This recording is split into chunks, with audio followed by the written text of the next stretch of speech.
Sir, जिस तरीके से आपने खनन विभाग का पदभार संभाला, इसको देखते हुए लगातार नकेल कसी जा रही है और कहीं ना कहीं ट्रैक्टर पकड़े जा रहे हैं और ट्रक कहीं ना कहीं नहीं दिख रहा है इन दिनों। कैसे देख रहे, क्या कहेंगे?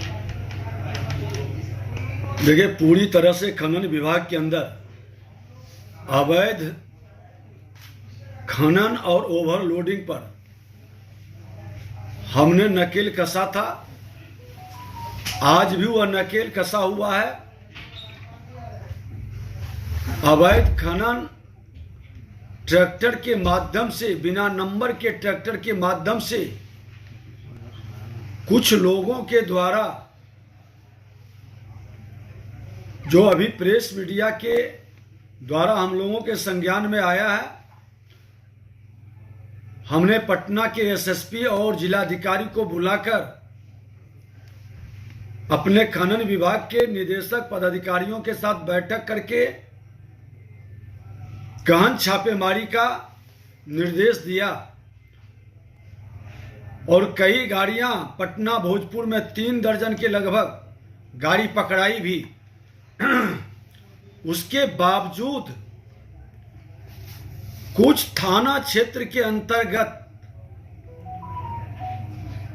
ट्रैक्टर पर इस तरह के बिना नंबर के ट्रैक्टर के अवैध बालू अभी भी चल रहे हैं। गृह विभाग और पुलिस पदाधिकारी को हमने संज्ञान लेने के लिए निर्देशित भी किया है और जो थाना क्षेत्र की लापरवाही, अकर्मण्यता झलकेगा, विभाग उस पर कार्रवाई करे। बालू माफिया के विरुद्ध बड़े बड़े पद पर लोग बैठते हैं और इसकी जिम्मेवारी भी तय होनी चाहिए कि इस तरह के कार्य रुकना चाहिए। प्रेस मीडिया को जब वो चीज दिखाई पड़ता हो, आम पब्लिक को दिखाई पड़ता है। हमने इनाम भी 10,000 ट्रक पर 5,000 ट्रैक्टर पर घोषित किया है। हम तो प्रेस मीडिया और जो भी लोग बताएंगे, गाड़ी पकड़वाएंगे, उनको इनाम देंगे। मैं लोगों से आग्रह भी करता हूं और खास करके पुलिस डिपार्टमेंट से कि अपनी जिम्मेवारी हर थाने के लोग ईमानदारी से निर्वहन करें। नई सरकार में नई पहल, बालू माफिया हो, जमीन माफिया हो या शराब माफिया हो, माफिया से मुक्ति में गृह विभाग की बड़ी भूमिका होनी चाहिए और जनता के बीच संदेश जानी चाहिए। ऐसे भी मैं बकसने वाला नहीं हूं। हमारे विभाग के अंदर गड़बड़ी करेंगे तो विभाग के पदाधिकारी हो या पुलिस से जुड़े लोग हो, हम सख्ती से कार्रवाई के लिए लिखेंगे। सर, बिहार में सुशासन को स्थापित करने के लिए एनकाउंटर शुरू हो गया है। ये आपको याद होगा कि चुनाव के पहले मुजफ्फरपुर में भी प्रभारी मंत्री थे, एनकाउंटर भी हुआ और बुलडोजर भी चला। बिहार के माननीय मुख्यमंत्री नीतीश कुमार जी के नेतृत्व में और देश के प्रधानमंत्री नरेंद्र मोदी जी का यह संकल्प सुशासन से समृद्धि की ओर विकसित बिहार बनाने के लिए सरकार पूरी सजगता से कार्रवाई कर रही है और जो गलत करेंगे, चाहे पुलिस विभाग के महकमा में बैठ करके थाने के अंदर, ब्लॉक के अंदर, अंचल के अंदर, इन सब पर निगाहें रखी जा रही है। और सच्चाई है कि लोगों की ज्यादा अपेक्षा थाना, अंचल और ब्लॉक से है। जिला के अंदर विभागीय कार्यों में गड़बड़ी रोकने से है और सरकार सजगता के साथ इन विभागों के अंदर एक्शन ले रही है। अच्छा, पार्लियामेंट में जो है लगातार इलेक्टोरल रिफॉर्म्स को लेकर के बातचीत हो रही है, पर विपक्ष जो है वो बॉयकॉट करते हुए दिख रहा है, वॉकआउट कर जा रहा है। क्या कहिएगा? राहुल गांधी जर्मनी भी चले गए हैं। घबराहट में विपक्ष सोने के चम्मच लेकर जन्म लेने वाले राहुल गांधी जी नेता प्रतिपक्ष हैं लोकसभा में, और विधानसभा में तेजस्वी यादव जी। ये पिकनिक मनाने के लिए विदेश जा रहे हैं, सनातन संस्कृति से दूर होकर। ये क्रिसमस मनाने के लिए अपने देश में नहीं, विदेश में अपनी संस्कृति से हटकर क्या दिखाना चाहते हैं? अरे जिस पद पर बैठे हैं, नेता प्रतिपक्ष, संवैधानिक पद, लोकसभा चल रही है, विधानसभा चल रहा था, अपनी जिम्मेवारी का ये लोग निर्वाह नहीं करेंगे, क्योंकि अनुकंपा की राजनीति करने वाले ये लोग हैं। सोने के चम्मच लेकर जन्म लेने वाले जंगल राज के और भ्रष्टाचारी युवराज, कोई लोक लज्जा नहीं, कोई जवाबदेही नहीं। दुखद दुर्भाग्यपूर्ण, कांग्रेस राजद जैसे लोग उस पार्टी के अंदर और अच्छे लोग होंगे।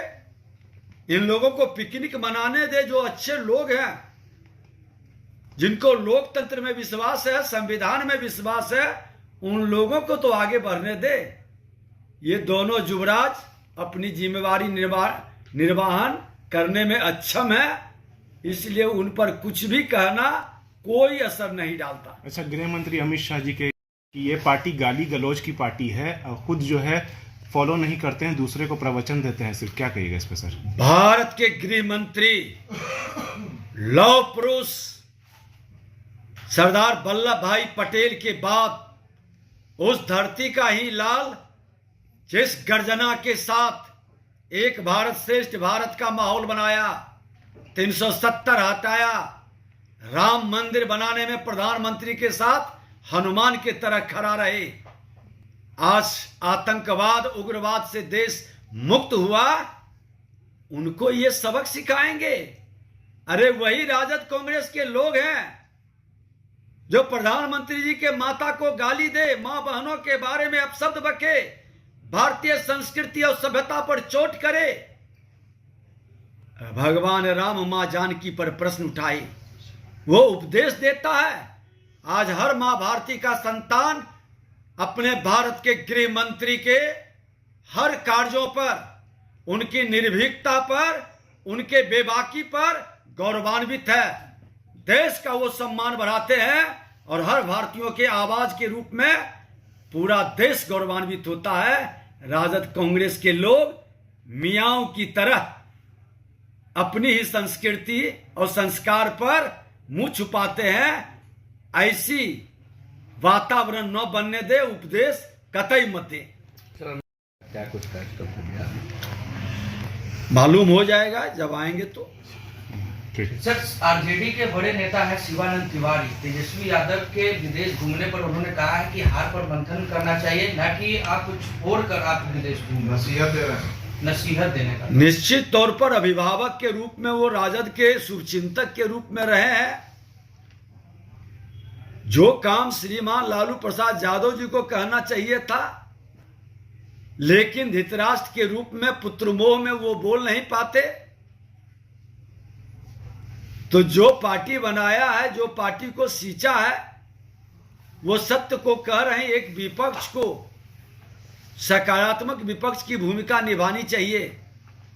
अपने पार्टी को अंधेले में ठेलकर अपने किए हुए पाप के पश्चाताप के बिना पिकनिक मनाने लगे, ये उस पार्टी का दुर्भाग्य और उस पार्टी के कार्यकर्ताओं को मनोबल भी गिराता है।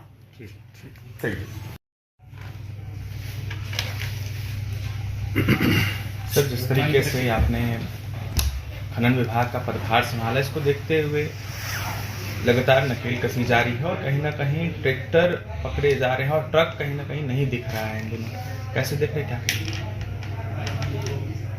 देखिए, पूरी तरह से खनन विभाग के अंदर अवैध खनन और ओवरलोडिंग पर हमने नकेल कसा था, आज भी वह नकेल कसा हुआ है। अवैध खनन ट्रैक्टर के माध्यम से, बिना नंबर के ट्रैक्टर के माध्यम से कुछ लोगों के द्वारा जो अभी प्रेस मीडिया के द्वारा हम लोगों के संज्ञान में आया है,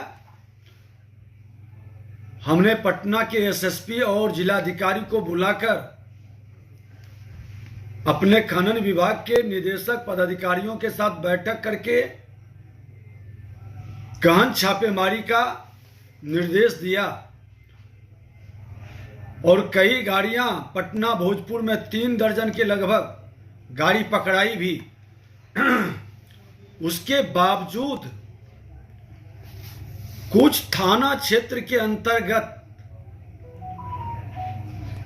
ट्रैक्टर पर इस तरह के बिना नंबर के ट्रैक्टर के अवैध बालू अभी भी चल रहे हैं। गृह विभाग और पुलिस पदाधिकारी। अगर आप ये वीडियो YouTube पर देख रहे हैं तो हमारे चैनल को सब्सक्राइब कर बेल आइकन दबाएं और Facebook पर देख रहे हैं तो हमारे पेज को लाइक करें।